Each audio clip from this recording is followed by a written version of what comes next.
میں، میری پتنی اور وہ بھاگ دو۔ اگلے دن جب ہم باس کے گھر گئے تو میرے باس باہر ہی کھڑے تھے۔ مجھے دیکھ کر فوراً سے میرے پاس آئے، پھر نائرہ سے بھی ہائے ہیلو کرنے لگے۔ اس کے بعد سے میرے باس کا ویوہار میرے ساتھ بالکل بدل گیا تھا۔ وہ مجھے بہت اہمیت دینے لگے تھے۔ ایک بار مجھ سے کہنے لگے، میں اگر اپنی فیملی کے ساتھ آپ کے گھر آؤں تو آپ کو برا تو نہیں لگے گا؟ یہ سن کر مجھے حیرت ہوئی تھی۔ میں نے کہا، سر کیوں برا لگے گا؟ مجھے تو بہت اچھا لگے گا، لیکن میں ایک چھوٹے سے فلیٹ میں رہتا ہوں، آپ کو شاید میرے گھر میں آنا اچھا نہ لگے۔ تو کہنے لگے، ارے یار، ان چیزوں سے فرق نہیں پڑتا۔ میں چاہتا ہوں کہ ہمیں اپنے تعلقات بڑھانے چاہئیں۔ تم پچھلے 4-5 سال سے میرے آفس میں کام کر رہے ہو، بہت اچھے بھی ہو۔ میں تو تمہاری پروموشن کے بارے میں سوچ رہا ہوں۔ یہ سن کر میں بہت خوش ہوا تھا۔ وہ کہنے لگے، بس صحیح ہے، اسی سنڈے میں اپنی پتنی اور بچوں کے ساتھ آ جاؤں گا۔ میں نے کہا، ضرور آئیے گا، میرے لیے تو یہ بہت خوشی کی بات ہے۔ یہ بات جب میں نے گھر آ کر نائرہ کو بتائی تو اس کا چہرہ تو چہک اٹھا تھا اور کہنے لگی، یہ تو بہت اچھی بات ہے، کیا بناؤں؟ میں نے کہا، یہ تو تمہیں پتہ ہوگا یار، جو بھی تمہیں چاہیے ہوگا مجھے بتا دینا، لیکن سب کچھ اچھا اچھا ہی بنانا۔ وہ لوگ بہت امیر ہیں۔ تو وہ کہنے لگی، اسی لیے تو ٹینشن ہو رہی ہے، سمجھ نہیں آ رہی، بڑی نروس سی ہوں۔ حالانکہ کبھی کسی کی دعوت کرتے ہوئے مجھے اتنا کنفیوژن ہوا ہی نہیں۔ میں نے کہا، سچ پوچھو تو میری بھی یہی حالت ہے۔ ارے اتنے بڑے اور امیر آدمی ہیں، جانتی ہو، ان کے 3 فرم ہیں، بے شمار فیکٹریاں ہیں، بہت زیادہ امیر ہیں، اور میرے چھوٹے سے گھر میں آنے کا کہہ رہے ہیں۔ میں تو سمجھ ہی نہیں پا رہا کہ کیا کروں۔ تو وہ کہنے لگی، میں نے اپنے پاس کچھ پیسے جمع کر کے رکھے ہیں، ہم کسی اچھے ہوٹل میں ان کی دعوت کرتے ہیں، اس سے امپریشن بھی اچھا پڑے گا، پھر تمہاری پروموشن بھی تو ہوگی نا۔ کچھ پیسے میں سونیا سے ادھار لے لوں گی۔ میں نے کہا، نہیں، انہوں نے گھر آنے کا کہا ہے، تم گھر پر ہی مینیج کرو، اور پتہ ہے نا، ہوٹل میں جا کر میرا بجٹ بہت زیادہ آؤٹ ہو جائے گا۔ خیر، سنڈے والا دن پورا دن نائرہ نے کچن میں گزارا تھا۔ شام تک وہ سب کچھ تیار کر چکی تھی اور بہترین تیار کر چکی تھی۔ پھر تیار ہوئی، اچھے سے کپڑے پہنے، اس کے بال ابھی گیلے ہی تھے، اور اس کے گیلے بالوں کا تو میں دیوانہ تھا۔ میں نے اسے اپنی باہوں کے گھیرے میں لیا تھا تو کہنے لگی، کیا ہے تمہیں؟ دیکھو، میں ابھی تیار ہوئی ہوں، اس لیے نو مستی، نو گستاخیاں۔ میں نے کہا، ہو ہی نہیں سکتا۔ وہ رو دینے کو تھی، پھر کہنے لگی، ابھی تو تیار ہوئی ہوں میں۔ میں نے کہا، میں کیا کروں؟ میرے لیے ہوئی ہو نا، تو میرا تو حق بنتا ہے۔ اس سے پہلے کہ میں اس کے ساتھ کوئی بھی شرارت کرتا، باہر کی ڈور بیل بج گئی تھی۔ وہ کہنے لگی، جاؤ، تمہارے باس آئے ہیں۔ میں نے کہا، بڑے برے ٹائم پر آئے ہیں۔ تو کہنے لگی، تم باز نہیں آ سکتے نا۔ میں ہنسنے لگا اور پھر میں باہر چلا گیا۔ دروازہ کھولا تو باہر باس تھے، ان کی بیوی بھی تھی اور ایک بیٹا بھی، یہی کوئی 10 سال کا ہوگا۔ لیکن ہمارا چھوٹا سا گھر دیکھ کر اس کے بیٹے کا موڈ کافی خراب لگ رہا تھا۔ ان کی بیوی کافی خوش مزاج کی تھی، نائرہ سے بڑے پیار سے گلے ملی تھی۔ نائرہ کے بال گیلے تھے، اس لیے اس نے باندھے نہیں تھے، ایسے ہی کھلے ہوئے رکھے تھے، دوپٹہ گلے میں تھا۔ وہ دونوں سے باتوں میں مصروف تھی۔ مجھے کچھ ہوا تو تھا، لیکن روکا نہیں، کیونکہ وہ پھر سے مجھے شکی مرد کہے گی۔ باس نے بھی مجھے یہ فیل نہیں کروایا کہ انہیں میرے گھر آنا عجیب سا لگ رہا، یا چھوٹا سا گھر ان کے اسٹیٹس کے مطابق نہیں ہے۔ کھانے کے ٹیبل پر اتنے سارے ڈشز دیکھ کر وہ کہنے لگے، آپ نے تو بہت زیادہ فکر کر لیا۔ نائرہ کہنے لگی، مجھے تو یہ بھی کم لگ رہا ہے۔ کچھ بھی ہو، آپ لوگوں کی حیثیت کے مطابق نہیں لگ رہا۔ اس نے چکن افغانی، بریانی، چکن ٹکا اور کباب بنایا تھا، اور میٹھے میں کسٹرڈ اور کھیر، اور مجھ سے آئس کریم تک منگوائی تھی۔ اس کی بیوی کہنے لگی، ہم اتنا تھوڑی کھائیں گے، باقی آپ نے کچھ زیادہ ہی فکر کر لیا ہے۔ کھانا کھانے کے دوران باس کی بیوی نے بھی تعریف کی تھی، اور باس نے بھی۔ وہ کہنے لگے، آپ کے تو ہاتھ میں بھی جادو ہے، مجھے لگا تھا صرف آپ دکھنے میں ہی اتنی سندر ہیں، لیکن کھانا بھی لاجواب بنا لیتی ہیں۔ نہ چاہتے ہوئے بھی مجھے باس کی تعریف بڑی بری لگی تھی۔ پتہ نہیں میں ایسا مرد کیوں تھا، حالانکہ اس کی بیوی بھی اس کے ساتھ بیٹھی تھی، اپنے پتی کی باتوں پر مسکرا رہی تھی۔ اس کے اندر ایسی کوئی بھی جلن نہیں تھی، پتہ نہیں مجھے کیوں جلن محسوس ہو رہی تھی۔ کھانا کھانے کے بعد وہ کہنے لگے، تمہارے لیے ایک بہت بڑی خوشخبری ہے میرے پاس۔ میں نے کہا، جی کہیے۔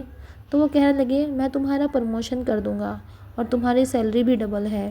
یہ سن کر میں تو یوں خوش تھا کہ جس کی کوئی حد نہیں، مجھ سے زیادہ نائرہ خوش تھی۔ پھر اپنی بیوی کو کہنے لگے، وہ گفٹ دو جو میں نے تمہیں لا کر دیا تھا۔ وہ کہنے لگی، ہاں، میں تو بھول ہی گئی تھی۔ اس نے اپنا پرس کھولا اور گولڈ کے ٹپ ٹاپس گفٹ میں نائرہ کو دیے۔ یہ دیکھ کر مجھے حیرت کا جھٹکا لگا تھا۔ اور نائرہ کو بھی بہت حیرت ہوئی تھی۔ میں نے کہا سر اتنا قیمتی تحفہ کیوں؟ تو وہ کہنے لگی قیمتی نہیں ہے، معمولی سا ہے۔ آپ کی وائف نے ہمارے لیے پورا دن کچن میں گزار دیا، وہ ڈیزرو کرتی ہے یہ سب۔ نائرہ تو سونے کے ٹاپس دیکھ کر بے حد خوش تھی۔ وہ کہنے لگے یار میرے پاس بہت سارے اپارٹمنٹس خالی پڑے ہیں جہاں کوئی بھی نہیں رہتا، تو تم لوگ وہاں موو کیوں نہیں کر لیتے؟ میں نے کہا نہیں سر، میں زیادہ کرایہ افورڈ نہیں کر سکتا، یہ ٹھیک ہے ہماری فیملی بھی چھوٹی سی ہی ہے، ہم یہاں مینیج کر لیتے ہیں۔ میری بات سن کر وہ ہنسنے لگے اور کہنے لگے تم سے کون پیسے مانگ رہا ہے یار، ایسے ہی پڑے ہوئے ہیں، کسی کے استعمال میں نہیں ہے، تم رہو گے تو مجھے بھی اچھا لگے گا۔ یہ کہہ کر انہوں نے اپنی جیب سے ایک چابی نکالی، شاید وہ پہلے ہی سوچ کر آئے تھے۔ چابی انہوں نے میری طرف بڑھا دی، پھر کہنے لگے یہ فلیٹ کی چابی ہے، پھر مجھے پورا ایڈریس بھی سمجھا دیا۔ وہ کہنے لگے 2-4 دن میں تم وہاں شفٹ ہو جاؤ۔ مجھے ایسے بڑے عجیب لگ رہا تھا۔ میں نے چابی لے لی۔ نائرہ آج اتنی خوش تھی کہ جس کی کوئی حد نہیں۔ وہ لوگ جا چکے تھے۔ میں نے کہا مجھے اپنے باس کی اتنی مہربانی بہت عجیب سی لگ رہی ہے۔ تو وہ کہنے لگی تم پاگل ہو، ارے پچھلے اتنے سالوں سے کام کر رہے ہو تو تمہارا تو حق بنتا ہے۔ ٹھیک ہے بھائی۔ وہ ٹاپس اپنے کانوں میں لگا لگا کر دیکھ رہی تھی۔ وہ کہنے لگی دیکھو نا کتنی وزنی ہیں، مجھے لگتا ہے 1-2 تولے کے تو ہوں گے۔ میں نے انہیں دیکھا تو واقعی بھاری تھے۔ وہ کہنے لگی میں تو صبح صبح ساری پڑوسن کو بلا کر دکھاؤں گی، جل کر راکھ ہو جائیں گی۔ مجھے بڑا دکھاتی تھی میرے پتی نے یہ سونے کی چیز دی ہے، یہ سونے کی چیز دی ہے، لیکن تب میرے پاس دکھانے کے لیے کچھ نہیں ہوتا تھا۔ یہ بات شاید اس نے عام انداز میں کی تھی، لیکن میرے دل میں جا کر چبھ گئی تھی، کیونکہ میں نہ تو شادی پر کوئی سونے کی چیز دے سکا تھا اور نہ ہی اب تک میں نے اسے کوئی سونے کی چیز گفٹ کی تھی۔ پیسے ہی نہیں بچتے تھے، مہینہ ختم ہونے سے پہلے ڈر لگا رہتا تھا کہ کہیں سیلری کے پیسے ختم نہ ہو جائے۔ میں نے کہا اچھا ابھی تو سنبھال کے رکھو۔ اسے پتہ نہیں کیوں مجھے ٹاپ سے بھی جیلس ہو رہی تھی۔ پھر وہ تکیے پر لیٹ گئی۔ ہمارے کمرے میں ایک اور سنگل بیڈ تھا، میری بیٹی وہیں پہ سوتی تھی، کیونکہ ڈبل بیڈ پر ہم دونوں پتی پتنی سوتے تھے۔ شروع سے نائرہ کو عادت نہیں تھی بیٹی کو ساتھ سلانے کی، اس لیے اس کے لیے ایک سنگل بیڈ خرید رکھا تھا۔ اس بار وہ تکیے پر لیٹی تھی اور مجھے حیرت سے کہنے لگی تمہارے باس تو بہت امیر آدمی لگتے ہیں۔ میں نے کہا ہاں ہیں، امیر بہت امیر ہیں، تمہیں بتایا تو تھا۔ تو وہ کہنے لگی کتنے اچھے ہیں نا، اپنا فلیٹ ہمیں رہنے کے لیے دے رہے ہیں، اور وہ بھی اتنی اچھی لوکیشن ڈیفینس میں۔ تمہیں پتہ ہے نا وہاں پر فلیٹ کتنے مہنگے ہوتے ہیں؟ میں نے کہا ہاں ہوتے ہیں، اور خرچے بھی بہت ہوتے ہیں۔ وہ کہنے لگی میں تو اپنی بیٹی کا وہیں پر اچھے سے اسکول میں ایڈمیشن کرواؤں گی۔ میں نے کہا میری سیلری ڈبل ہوئی ہے، 3 گنا نہیں۔ تو وہ کہنے لگی پلیز مجھے اسکول کے معاملے میں کوئی کمپرومائز نہیں چاہیے، میں اسے اچھے اسکول میں ڈالوں گی۔ میں نے کہا اچھا ٹھیک ہے۔ پھر وہ کہنے لگی ان کا تو بنگلہ بہت بڑا ہوگا نا؟ میں نے کہا ہاں بنگلہ بھی بہت بڑا ہے، ایک بار میں گیا تھا۔ پھر وہ کہنے لگی ورن تمہیں پتہ ہے ان کی وائف کہہ رہی تھی کہ ہم بھی ان کے گھر کھانے پر آئیں، کیا خیال ہے اگلے سنڈے چلیں؟ میں نے کہا نہیں یار برا لگتا ہے، وہ کہیں گے کہ ایک ہفتہ نہیں گزرا اور کھانے کے لیے بھی آ گئے۔ تو کہنے لگی ہاں بات تو ٹھیک ہے تمہاری، لیکن ہم جائیں گے، مجھے بہت شوق ہے بنگلہ دیکھنے کا، میں بھی تو دیکھوں گی ان کا بنگلہ کیسا ہے۔ میں نے کہا اچھا ٹھیک ہے دیکھ لینا، مجھے نیند آ رہی ہے۔ تو کہنے لگی تو سو جاؤ، میں نے کب تمہیں منع کیا ہے؟ میں نے حیرت سے نائرہ کی طرف دیکھا تھا۔ میں نے کہا تم شاید کچھ بھول رہی ہو۔ نائرہ کہنے لگی وہ کیا؟ میں نے اپنی باہیں پھیلائیں اور پھر باہوں کی طرف اشارہ کیا۔ تو کہنے لگی اوہ میں تو بھول ہی گئی تھی، اصل میں میرا سارا دھیان آپ کی باس کی طرف لگا ہوا تھا۔ پھر وہ میرے بازو پہ سر رکھ کر میرے پاس لیٹ گئی، لیکن آج وہ گرم جوشی نہیں تھی، شاید میں ہی کچھ زیادہ سوچ رہا تھا۔ آج تک ان 5 سالوں میں وہ کبھی نہیں بھولی تھی کہ اسے میرے بازو پر لیٹ کر سونا ہے، آج پہلی بار بھولی تھی۔ شاید اس لیے مجھے عجیب لگ رہا تھا، یا شاید وہ پہلا انڈیکیٹر تھا میرے لیے، کیونکہ آگے جو کچھ ہوا وہ میرے لیے برداشت سے باہر تھا۔ اگلے کچھ دن میں ہی ہم لوگ ڈیفینس کے بڑے اور لگژری فلیٹ میں شفٹ ہو چکے تھے۔ نائرہ بہت خوش تھی، لیکن مجھے سب کچھ عجیب سا لگ رہا تھا، اس گھر میں اپناپن نہیں تھا۔ نائرہ نے سربھی کا کمرہ الگ کر دیا تھا، کہنے لگی ورن یہ گھر تو بہت بڑا ہے، بالکل میرے سپنوں کے گھر جیسا، اتنے سارے کمرے ہیں سمجھ نہیں آ رہا کہ کمرے میں کیا کہاں سیٹنگ کروں گی۔ وہ بس کہنے کو ہی فلیٹ تھا، لیکن وہ ایک بنگلے کی طرح تھا، 5 بڑے بڑے کمرے تھے۔ ہمارا سارا سامان بس ایک کمرے اور کچن میں ہی پورا ہو چکا تھا، باقی کا پورا گھر خالی تھا۔ نائرہ میرا ہاتھ پکڑے کبھی مجھے کسی کمرے میں لے کر جاتی تو کبھی کسی کمرے میں۔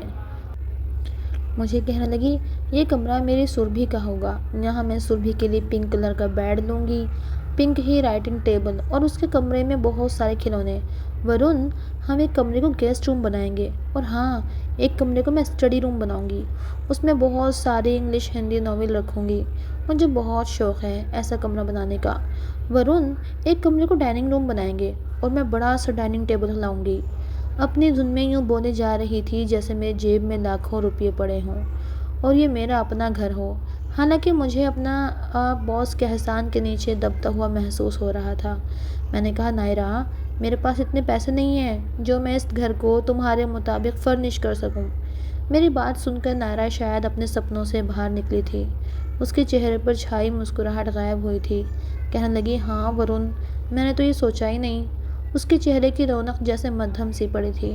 پھر اس نے ایک ٹھنڈی آہ لی۔ میں نے کہا، آہستہ آہستہ سب سیٹ کروا دوں گا، تم مایوس مت ہو، میں اپنی ڈیوٹی بڑھا دوں گا۔ کہنے لگی، نہیں، کوئی بات نہیں، مل کر بھی سب کچھ کر سکتے ہیں، میں ٹیوشن پڑھا لوں گی۔ میں نے کہا، نہیں، تم کوئی کام نہیں کرو گی، میں ہوں نا۔ میں جب آفس گیا تو باس مجھ سے پوچھنے لگے، تم گھر شفٹ کب ہو گئے؟ میں نے کہا، جی سر، ہو گیا، آپ کا بہت بہت شکریہ۔ کہنے لگے، شکریہ کی کیا بات ہے، تم ڈیزرو کرتے ہو۔ پھر کہنے لگے، اگر کوئی بھی مشکل ہو تو مجھے بتا دینا۔ میں نے کہا، نہیں، کوئی بھی مشکل نہیں ہے، سب ٹھیک ہے۔ پھر کہنے لگے، تم جس اپارٹمنٹ میں رہتے ہو نا، وہاں پر زیادہ تر لوگوں کے پاس گاڑی ہے، اس لیے میں سوچ رہا ہوں کہ تمہیں آج شو روم میں لے جاؤں، ایک اچھی سی گاڑی دلوا دوں۔ میں حیرت سے انہیں دیکھ رہا تھا۔ میں نے کہا، سر، میں بائک پر ہی کمفرٹیبل ہوں۔ میری بات سن کر وہ مسکرا کر کہنے لگے، تم کافی سالوں سے کام کر رہے ہو، اس لیے میں چاہتا ہوں آفس کی طرف سے تمہیں گاڑی دی جائے۔ پتہ نہیں کیوں مجھے کچھ اچھا نہیں لگ رہا تھا، اندر ہی اندر گھٹن کا احساس ہونے لگا تھا، کچھ گڑبڑ ہے۔ میں نے کہا، نہیں سر، میں بائک پر مینیج کر لوں گا۔ پھر میں سر سے کام کی باتیں کرنے لگا۔ ان کی بڑھتی ہوئی مہربانی مجھے اندر ہی اندر پریشان کر رہی تھی۔ آفس میں تو مجھ سے زیادہ پرانے کولیگ بھی تھے، لیکن ایسی مہربانی انہوں نے کبھی ان پر تو کی نہیں تھی۔ 10 سال سے ان کے آفس میں کام کرنے والے امپلائیز اب تک اسی جگہ کھڑے تھے، اسی سیلری پر، نہ کبھی گاڑی آفر کی اور نہ ہی انہیں فلیٹ میں رکھا گیا۔ پھر مجھ پر یہ سب مہربانی کیوں؟ پہلے تو وہ کبھی مجھے دیکھتے تک نہیں تھے، بس کام کی بات کرتے تھے، اور پھر انہیں پتہ بھی نہیں ہوتا تھا کہ ورن ہے کون۔ ان کی کوئی ایک فرم تھوڑی تھی، وہ کچھ ہی دیر کے لیے آتے تھے، پھر اپنی دوسری فرم میں چلے جاتے تھے۔ لیکن آج کل تو لگتا تھا جیسا آفس میں انہیں میرے علاوہ کوئی نظر ہی نہیں آ رہا۔ اور یہ بات صرف میں نے محسوس نہیں کی تھی، میرے بہت سے کولیگ کہہ رہے تھے کہ باس آج کل تمہیں اتنی اہمیت دے رہے ہیں۔ میں نے کہا، پتہ نہیں، شاید میرا کام پسند آ گیا ہوگا۔ میرا دوست ہنسنے لگا، کہنے لگا، ہم تم سے پرانے ہیں اور تم سے زیادہ تجربے کار بھی ہیں، لیکن ہمارا کام تو اتنا اچھا کبھی نہیں لگا۔ میں سوچ میں پڑ گیا تھا، لیکن خیر، میں گھر آ گیا۔ میرے اپارٹمنٹ کی سیڑھیوں سے فرنیچر اوپر جا رہا تھا۔ فرنیچر نیا اور کافی مہنگا لگ رہا تھا، لیکن جیسے ہی میں سیڑھی چڑھا، اپنے فلور پر پہنچا، تو میرا دماغ چکرا کے رہ گیا، کیونکہ وہ سارا فرنیچر میرے گھر جا رہا تھا۔ میں جب اندر گیا تو باس آگے کھڑے تھے، میرے ہوش اڑ کے رہ گئے تھے، اور وہ نیچے والوں سے کہہ رہے تھے کہ یہ آرام سے لے کر آؤ، یہ سب چیک کرنا ہے۔ میں حیران تھا۔ میں نے کہا، سر، آپ یہاں اور یہ سب؟ کہنے لگے، میں تو بھول ہی گیا تھا کہ تم بہت چھوٹے گھر سے آئے ہو، اور یہ گھر تو تمہارے اس گھر سے کافی گنا بڑا ہے، تو سامان کی ضرورت تو ہوگی نا۔ یہ کہنے کے بعد وہ سامان سیٹ کروانے لگے۔ میں چپ چاپ ان کی شکل دیکھ رہا تھا۔ انہیں گھر کی اتنی فکر کیوں ہے؟ میرے گھر پر سامان وہ خود رکھنے آئے۔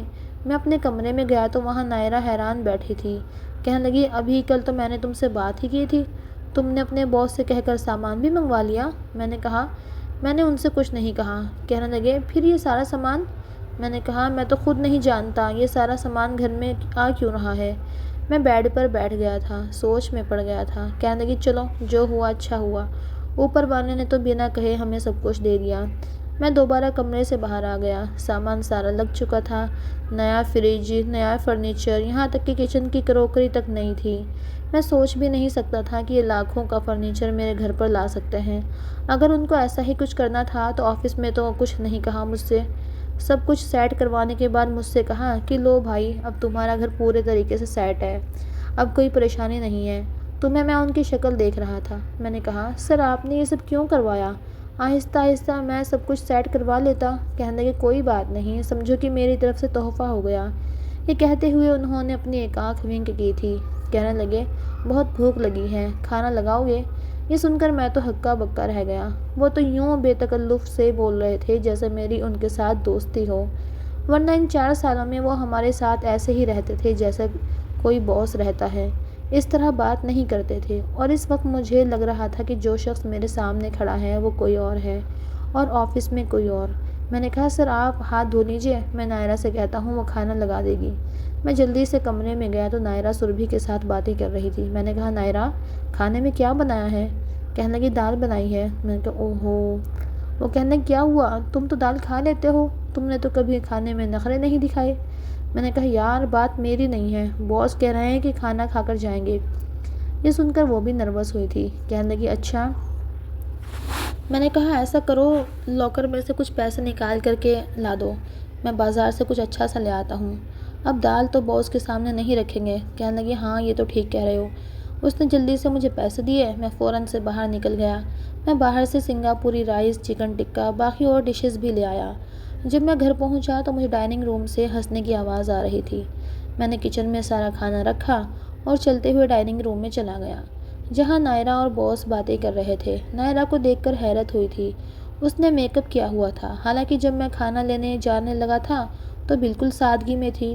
ٹیبل پر اس نے دال رکھی ہوئی تھی، ساتھ میں سلاد تھا، چٹنی تھی، اچار تھا، اور باس بڑے مزے سے کھا رہے تھے۔ سربھی بھی وہیں بیٹھی تھی۔ نائرہ مجھے دیکھ کر مسکرانے لگی۔ کہنے لگی، وہ انکش صاحب کہنے لگے جو پکا ہے وہی لے آؤ، مجھے بہت بھوک لگی ہے۔ میں نے تو بہت کہا کہ ورن آنے والے ہیں۔ مجھے دیکھ کر کہنے لگے، یار بہت کمال کی دال بنی ہے، تمہیں اتنا فکر کرنے کی ضرورت نہیں تھی۔ میں نے نائرہ سے کہا، میں نے سب کچھ کچن میں رکھ دیا ہے، تم برتن میں نکال کر لے آؤ۔ یہ کہہ کر میں نے ہاتھ دھوئے، منہ دھویا اور ڈائننگ روم میں آ گیا۔ پھر باس کہنے لگے، میں تو پیٹ بھر کے کھانا کھا چکا ہوں، بہت مزے کی دال بنی تھی، اور بہت سالوں بعد میں نے دال، چٹنی اور سلاد کھایا ہے۔ آج تو اپنی ممی کی یاد آ گئی، ورنہ میری پتنی تو زیادہ تر اٹالین اور چائنیز ڈشز ہی باورچی سے بنواتی ہے۔ میں نے ان کو کوئی جواب نہیں دیا۔